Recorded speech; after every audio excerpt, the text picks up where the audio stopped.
እፎይ ወዮልህ ለህይወትህ ወዮልህ ለኻቲማ ተመለስ ቶበት አለበለዚያ ግን መጥፊያ ተቃርቧል ትጠፋለህ አሁንም በዚህ የምትቀጥል ከሆነ እንደዚህ ይሄ ልቅ ምላስን በነብዩ ላይ እየለቀቅ የምንቆይ ከሆነ አላህ በጊዜ ህይወትን ባጭር እንዲያደርግልን አላህ እንጠይቃለን ኢንሻአላህ አላህ ደግሞ ለማድረግ ምንም የሚሳነው ጌታ አይደለምና ነብዩ መንካት ዋጋ ያስከፍላል ያስቀጣል ተስተካከል ነው የምንልህ አለዛ አላህ ገለል ያድርግ ያው ይግደልህ ነው የናንተ እርግማን ወደኔ አይደርስም ምክንያቱም እርግማናችሁ በአላህ ስለሆነ ያ ጭንቅላት የሌለው አላህ ምንም ሊያደርገኝ አይችልም ምክንያቱም መታመልከው ጣዖት ነው አምላክ አይደለም ጣዖት ደግሞ እኔ ላይ ምንም ስልጣን የለውም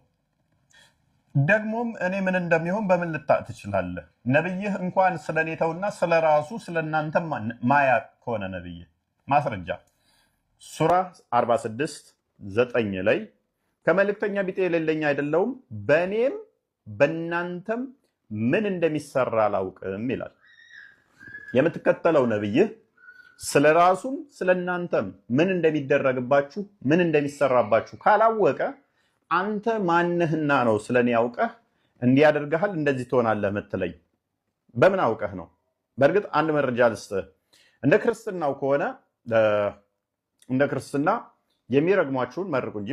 ተራገሙ ስለማይል ይሄንን ልጠቁመ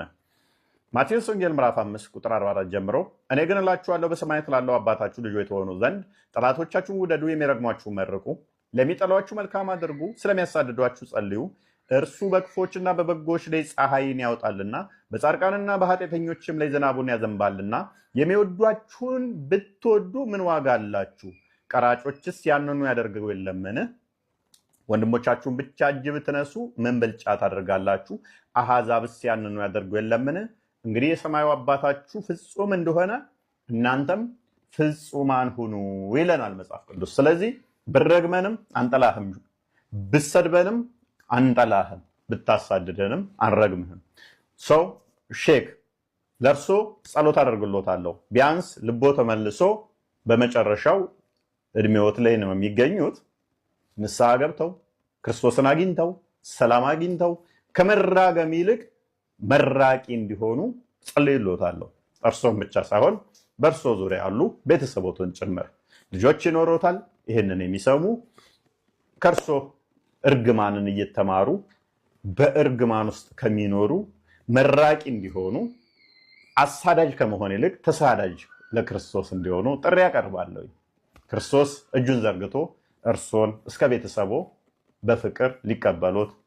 እየጠየቁት ነው ስለዚህ እርሶም